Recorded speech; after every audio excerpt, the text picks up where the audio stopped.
Graça e paz a todos vocês que estão com a gente hoje. Eu quero fazer uma introdução rápida aqui do que nós vamos estar falando com você neste dia. A base da nossa conversa será no livro, na carta de Paulo às igrejas de Galácia, mais conhecida como a Carta de Gálatas. Nós vamos estar observando alguns detalhes importantes, alguns princípios muito importantes que se encontram em Gálatas capítulo 6. Mas antes, eu preciso voltar um pouquinho para mostrar para você por que ele falou estas coisas baseadas ali no capítulo 6 de Gálatas. Nós sabemos que essa carta é uma carta que ela tem palavras impactantes. Nós encontramos isso logo no início, em Gálatas capítulo 1. E aqui, Paulo, no versículo 6 do capítulo 1, fala assim: estou muito surpreso em ver que vocês estão passando tão depressa daquele que os chamou da graça de Cristo para outro evangelho. E aqui ele começa com essa advertência muito forte, irmãos, que Paulo havia deixado o evangelho, havia deixado princípios muito importantes para as igrejas da região, e elas já estavam esquecendo de tudo. Será que nós fazemos a mesma coisa hoje? Será que estamos agindo da mesma forma que agiu aquelas igrejas? No capítulo 5 de Gálatas, ele detalha ali algumas reações normais da carne, e ela cita muitas. Se eu fosse ler aqui, por exemplo, impureza, idolatria, feitiçarias, inimizades, ciúmes, ira, discórdia, divisões, invejas, bebedeiras, coisas semelhantes. Declaro a vocês, como antes já os preveni, que os que praticam tais coisas não herdarão o reino de Deus. Então nós encontramos aqui esses alertas por todo o livro de Gálatas. Mas no versículo 22, 5:22, nós encontramos a mudança de palavra, a solução, que ele fala o seguinte: mas o fruto do Espírito é amor, alegria, paz, longanimidade, benignidade, bondade, fidelidade, mansidão, domínio próprio. Contra essas coisas não há lei. Quem está com Cristo, pela qual o Espírito Santo vive em seu coração, o fruto, a consequência será exatamente isso aqui, que é produzido pelo Espírito Santo. No final desse capítulo, Paulo fala assim: se vivemos no Espírito, andemos também no Espírito. Não nos deixemos possuir de vanglória, provocando uns aos outros, tendo inveja uns dos outros. Irmãos, é por isso que eu falei no comecinho, será que nós estamos errando? Será que a igreja tem falhado? Ao invés de a gente buscar a restauração do irmão, a gente quer destruir a pessoa. Você errou. E ataca aquela pessoa, e a pessoa, ao invés de ser restaurada, ela é destruída. Sei de exemplos que vi na minha vida acontecerem. Por isso que hoje eu, Marquinhos, e aqui está o pastor Josh Fox, meu cunhado, vamos falar com você sobre esse tema. E ele vai estar também falando, eu vou estar traduzindo para ele é americano, fala inglês. Se você fala inglês, você pode praticar nesse momento, não é mesmo? E iremos falar sobre esse tema com você. Então, eu quero introduzir aqui agora o Josh Fox, que vai estar falando um pouquinho da sua pessoa. E vamos entrar então no nosso tema de hoje. Josh, so you can introduce yourself. Now it's time. So, in the past, what has been your response to another believer's sin?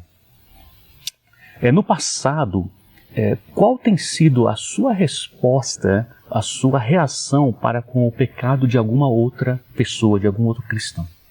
Did you address that sin with gentleness or judgment?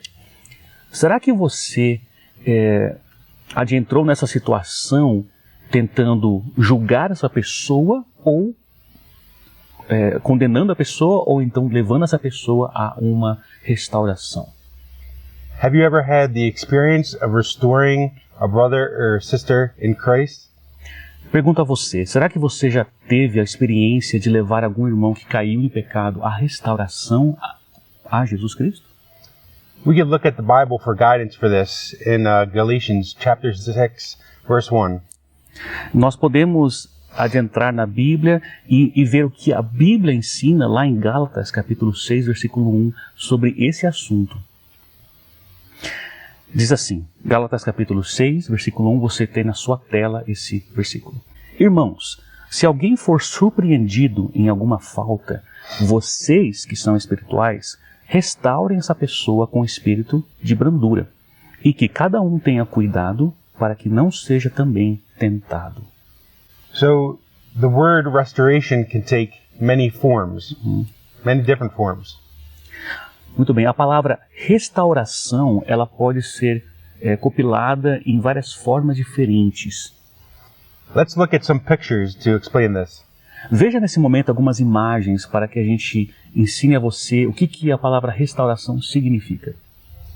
Antique furniture that is worn or damaged can be restored to almost like new condition.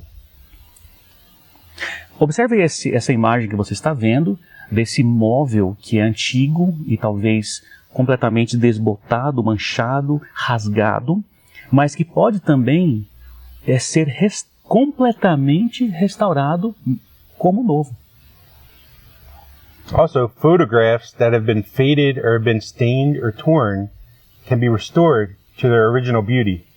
Observe também essa imagem que você está vendo dessa fotografia antiguíssima de anos passados, que também pode passar por uma manipulação ali e ser restaurado como novo. In fact, almost everything that we see all around us can be repaired if it's damaged. Na verdade, quase todas as coisas que temos ao nosso redor que foram quebradas, destruídas ou sofreram algum tipo de dano podem ser restauradas novamente. It can be repaired if placed in the hands of someone qualified to repair it. Agora é importante entender que se isso estiver nas mãos de uma pessoa qualificada, essa restauração pode acontecer.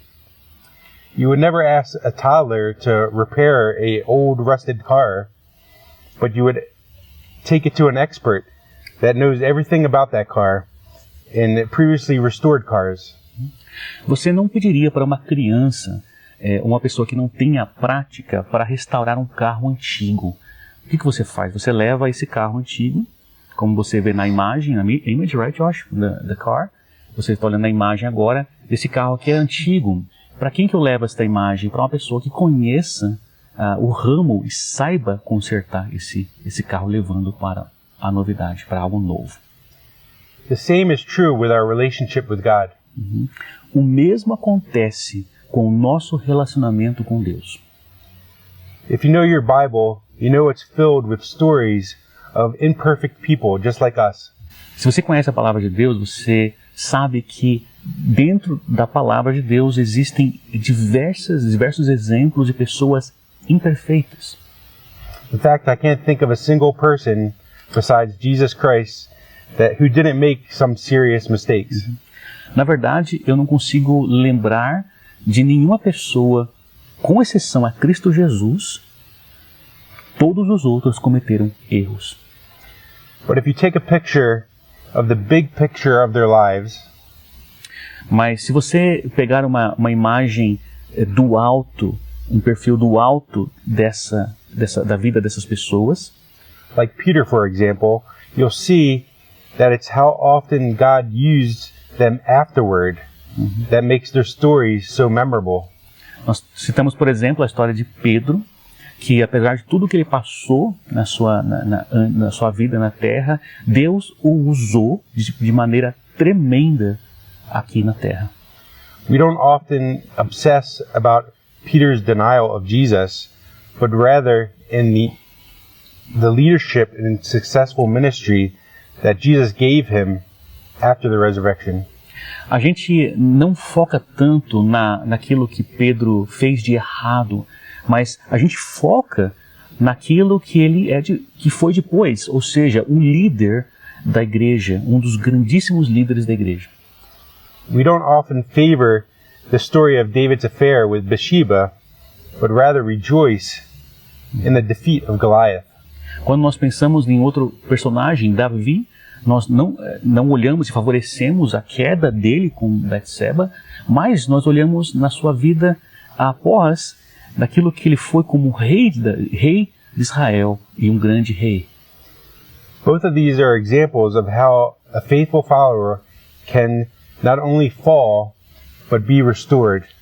Ambos desses exemplos e muitos outros são exemplos de pessoas que, sim, caíram e pecaram, mas também que foram restaurados e serviram a Deus de forma grandiosa.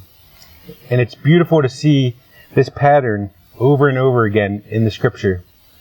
E é lindo ver esta forma de ser, de agir entre todas as histórias da Bíblia que falam sobre essa queda e depois a ascensão, a vitória, ao sucesso. But do we have that same perspective when believers we know commit a grave sin? Mas será que a gente tem a mesma perspectiva de olhar para um cristão quando ele cai e ajudá-lo a ser restaurado? Are we willing to look to the purpose in Christ and not to their demise? Será que nós estamos dispostos a não olhar para o erro dessa pessoa, mas olhar sim para o propósito que Deus tem para essa pessoa? Maybe it's because their story is not over yet. Pense assim, entenda que a história dessa vida não terminou. Ela está viva e ainda há muito o que ser feito. You see, the difference is between those biblical accounts and the stories of our friends or neighbors is that the stories in the Bibles have completed. Veja que a diferença entre as histórias bíblicas do passado e as histórias dos nossos amigos que talvez estejam em pecado agora ou caíram em pecado é que as histórias da Bíblia, como Pedro e Davi, já passaram, já sabemos o resultado final, mas de nossos irmãos ainda não sabemos. It's different when we know someone who fails into sin.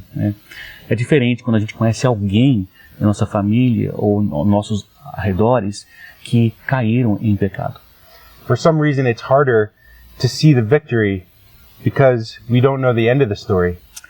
Por algum motivo é muito difícil de enxergar algo positivo porque nós não sabemos o futuro, nós não sabemos o que vai acontecer. Maybe we have a hard time envisioning how God could ever use them in the light of their terrible deeds. E talvez seja porque a gente tem uma má resposta e uma resposta tendenciosa de que a pessoa acabou, que não vai dar mais certo para ela, que ela já foi, que não tem mais solução para ela. Isso não é verdade. Or maybe we have trouble hanging in with them through the consequences of their sin. Ou talvez a gente tenha dificuldade em estar do lado dessa pessoa nessa situação que ela se encontra, de vergonha talvez, e a gente não quer se aproximar dela para ajudar. Either way, turning our back on someone who has made a huge mistake is not what the Bible teaches us. É muito importante dar as costas para uma pessoa que está sofrendo, que caiu em pecado, é um grande erro de nós que estamos em Cristo Jesus. Our job is to guide those who have made huge mistakes and guide them back to Christ, the purpose of Christ. O nosso objetivo, o nosso propósito, aquilo pela qual nós somos chamados é sim de não julgá-los, mas de levá-los mais próximos de Cristo, assim sendo a restauração dessas vidas. When a person is caught in sin, sometimes it's hard for them to see their reality. Quando uma pessoa cai em pecado, normalmente é muito difícil dessa pessoa ver o que está acontecendo. Ela fica presa nisso e não consegue enxergar mais ao redor. It can often seem that there's no hope or no way out. E muitas vezes, para essa pessoa, aparenta que acabou, que não há mais solução e que está finalizado, sem esperança. They are sized up or judged by what they've done wrong, but not by the purpose they have in Christ. Eles são medidos, são avaliados, são julgados por nós pelo que fizemos. Mas aquilo que Cristo tem na vida deles e a maneira como Cristo olha a vida deles não é dessa forma. Let's look at Galatians chapter 5, verse 26. Vamos para agora Gálatas capítulo 5, versículo 26. E você tem na sua tela que diz assim: não nos deixemos possuir de vanglória, provocando uns aos outros, tendo inveja um dos outros. Muito bem. Assim como o Joshua falou aqui em relação a gente estar medindo, avaliando, estar apontando o dedo, ele errou, ela errou, precisa ser punido, precisa ser disciplinado. Às vezes nós fazemos isso e como Cristo mesmo ensinou, olha, você está fazendo isso, mas a sua vida não demonstra isso. Você não tem como falar, e foi por isso que Cristo então, diante daquela prostituta e diante daqueles religiosos, se encontrou na situação, escrevendo no chão o pecado daquelas pessoas. Ataque a pedra o primeiro que não tiver pecado. Irmãos, aqui diante de Gálatas capítulo 5, versículo 26, é exatamente isso que o comportamento da carne faz. Não tem outra saída. Se nós estamos no Espírito Santo, se você é guiado pelo Espírito Santo, o Espírito Santo vai agir através de você com amor, com longanimidade, com benignidade, com fidelidade, com mansidão, com domínio próprio. Então se você olha para a pessoa, ele errou, ela errou, e você julga e faz subconclusões, conclusões criando preconceitos da pessoa, isso não é de Deus, não é da Bíblia, não é aquilo que nós somos ensinados aqui pelo apóstolo Paulo. Por isso que ele fala, não nos deixemos possuir de vanglória. O que está dizendo aqui? É como se eu falasse assim, olha, eu não caí, você caiu, eu não erraria nisso. Eu não faria isso, você fez. Isso é vanglória, é você se achar melhor que o outro. Isso é pecado, isso é orgulho. Ele continua provocando uns aos outros. Quantas vezes nós encontramos isso dentro das igrejas, onde as pessoas provocam. Você viu aquela pessoa? Provocar. Imagina só. Isso aqui cai na questão da carne que é relacionado aqui a divisões, facções. Quantas igrejas nós temos hoje que tem facções lá dentro? Talvez não seja na cara, mas o comportamento. E ele fala, tendo inveja uns dos outros. Porque quando você faz isso, quando você traz esse tipo de comportamento para a pessoa, para as pessoas que erraram, você acaba colocando as pessoas numa situação de ciúmes, de inveja. E, ao mesmo tempo, essa pessoa que já está má, que caiu e já se sente má, ela acaba sendo destruída, acaba saindo da igreja, acaba se envolvendo com mais coisas erradas. E sabe quem foi o culpado? Somos nós. O que Jesus faria, irmãos? É só a gente voltar na história da palavra de Deus. Lá ele ensina o que Cristo faria. Por isso, esse papo de eu, Marquinhos e aqui o Josh, falando sobre a questão de cuidar. Esse verbo no infinitivo, cuidar, né? To care, cuidar. Restauração, isso é muito importante. E ela é de responsabilidade daqueles que têm o Espírito Santo, daqueles que são convertidos. Porque nós somos uma réplica, somos, como diz a palavra, somos embaixadores do reino de Deus. Então, quando nós vemos a palavra espirituais, vocês que são espirituais, quem são essas pessoas que são espirituais? Você pode ler isso aqui e falar assim, eu sou aquele que eu levo a Bíblia debaixo do sovaco, eu sou aquele que canta no louvor, eu sou o líder de uma posição na igreja, eu chego lá todo dia na hora certa, e eu faço isso, faço aquilo, já fiz faculdade de teologia, e etc, etc, etc, e você se acha espiritual. Mas não é isso que a Bíblia está dizendo. Ela não falou para vocês que fizeram faculdade teológica, para vocês que vão no coral, para vocês que cantam no louvor, para vocês que pregam, para vocês não. Ele está falando para vocês que são espirituais. Nós aprendemos que aqueles que são espirituais, eu vou até ler para ser bem pontual, fala no versículo 24, 24 do capítulo 5, fala assim, e os que são de Cristo crucificaram a carne com as suas paixões e seus desejos. Se vivemos no Espírito, andemos também no Espírito. As pessoas espirituais andam no Espírito. A palavra andar é a ideia de você permitir que o Espírito Santo haja por você, porque a sua carne está corrompida. Mas o Espírito Santo, através de sua vida, então age com todas essas nove partes desse fruto do Espírito, do fruto do Espírito. Portanto, ele diz ali no versículo 1, vocês que são espirituais. Por quê, irmãos? Para restaurar uma pessoa, para amar uma pessoa que caiu em pecado, talvez um adultério, talvez seja pecados de diversas formas que a gente julga, seja o que for, a gente já está, já cria um preconceito e em vez de ajudar essa pessoa, a gente arrasa com a pessoa. E às vezes isso acontece dentro do local onde a igreja se congrega. Lembrando que a igreja não é um prédio, a igreja somos nós. Então, nós precisamos ver e rever nossas vidas, irmãos. Será que somos verdadeiramente espirituais? Eu preciso perguntar para mim isso, porque eu sei que eu já falhei. Nós falhamos constantemente. Por isso que é importante rever esse conceito, esse princípio todos os dias, todos os dias. Vamos continuar então com o pastor Josh. Ok? So we have a job to do. Let's look back at Galatians chapter 6, verse 1. Então nós temos um trabalho a ser cumprido. Vamos lá de volta para Gálatas capítulo 6, versículo 1, que diz assim mais uma vez: Irmãos, se alguém for surpreendido em alguma falta, vocês que são espirituais, restaurem essa pessoa com espírito de brandura, e que cada um tenha cuidado para que não seja também tentado.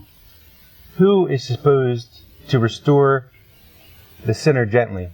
Aqui nesse contexto, quem é aquele convocado para ajudar as pessoas que caíram no pecado? We are. Nós somos. Does this mean we approve of their sin? Isso significa que nós estamos aprovando o pecado deles? Absolutely not. Claro que não. Obviamente que não. But we are not supposed to give up on them. Mas nós não devemos desistir de ajudar essas pessoas. God still has a plan and a purpose for His followers. Deus ainda tem um plano e um propósito para os seguidores dele. No matter what they've done. Não importa o que eles tenham feito em suas vidas. So before you walk away from someone who is struggling in the relationship with God, então antes de você sair, antes de você desistir de ajudar uma pessoa que está tentando voltar a Cristo, think about Peter and David and the many other biblical figures that found their purpose in Christ, even after their serious blunder. Pensem em personagens que já viveram no passado, como Pedro, como Davi, que tiveram seus momentos de vergonha, de queda e marcaram muito a sua vida, mas que depois Deus os usou de uma forma tremenda. Allow your words and actions to encourage each other, not to tear each other down. Permita que as palavras da sua boca sejam palavras que sejam doces, que sejam palavras que ajudem a restaurar essa pessoa e não palavras que venham a destruir essa pessoa. Não use a sua boca para machucar, use a sua boca para abençoar. So, do you know someone in your life that needs to be restored? Você, por acaso, conhece alguém que esteja nessa situação agora e que precisa de ajuda? Can you be that person to restore them?